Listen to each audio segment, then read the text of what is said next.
is Gabby Malman, and I am a senior supply chain project manager at Amazon working in the global crossdock space. Today I'll be walking through my performance management system performance final, which is reviewing how to improve Amazon's costs as they relate to implications of poor forecasting. So first of all, how did we identify this as a challenge? To outline this project, I first looked at issues that we have within our global crossdock space, which is my ownership area. Overall, we have some pretty poor forecasting, which is a manual input from our private brands team. And this downstream affects not only our finance systems in terms of accounting for changes in forecasts, but also the operations managers and procurement managers who have to negotiate on behalf of those forecast changes. This winds up being 24 cents per cubic meter per month for incremental storage and only 20 cents per cubic meter per month for underutilization or when we come in lower than our procured volume.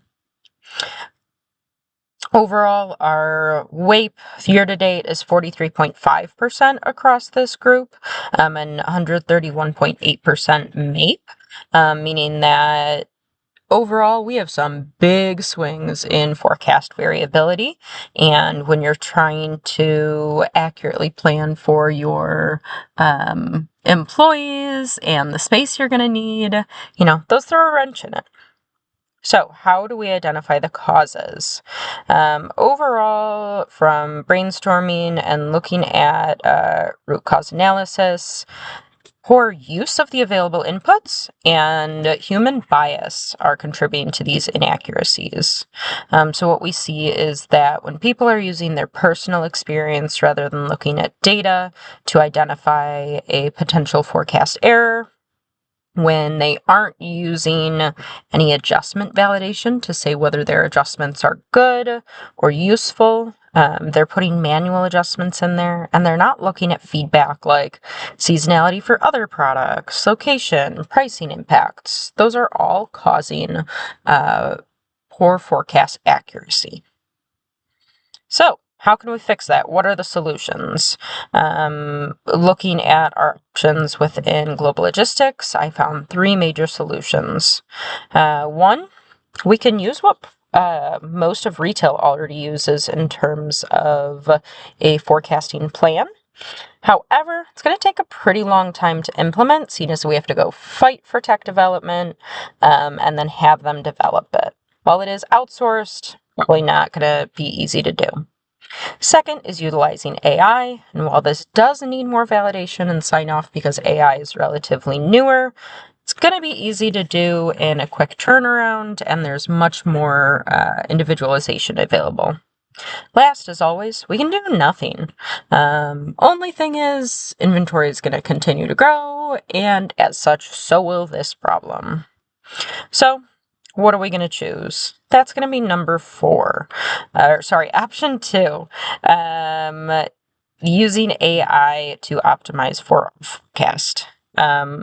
With this being said, Amazon has in-house models where we're not going to need data scientist or BIE to input our data.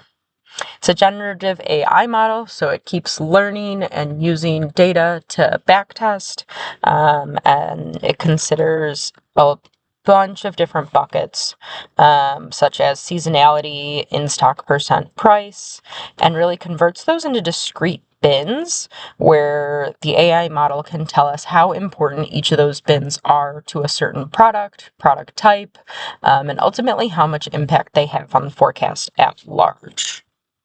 In addition to that very important option, it enables us to publish a dashboard that looks somewhat like this, giving us our MAPE for the year, showing us what we are versus our target, and then most importantly, we'd get to edit sections at the top. So we could see, what product group, what impact on pricing is there. And for GXDs, how does this change based on what GXD the inventory is at or what time of year it's at?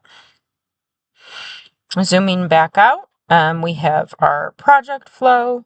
Overall, this is expected to take 12 weeks. The first month is primarily focused around scoping, aligning with the relevant teams on what the ask is, moving to actually using the AI tool, figuring that out, uploading data, back testing, and then the last month is finally sharing those findings with our forecasting teams, AWS teams, and leadership. Obviously, every plan has risks. With this one specifically, we will plan to do a good amount of back testing and get sign-offs from the two stakeholder teams, AWS and forecasting, always with the backup option to roll back to the original inaccurate forecast that we're currently using. Now, what are we going to gain from this? Discounted back to current values, $165,000.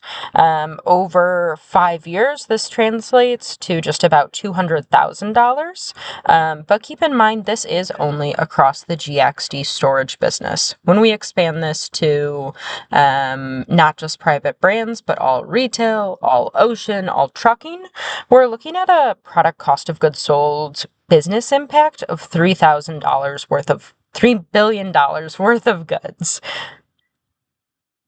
And last, what do we do next? We have this project.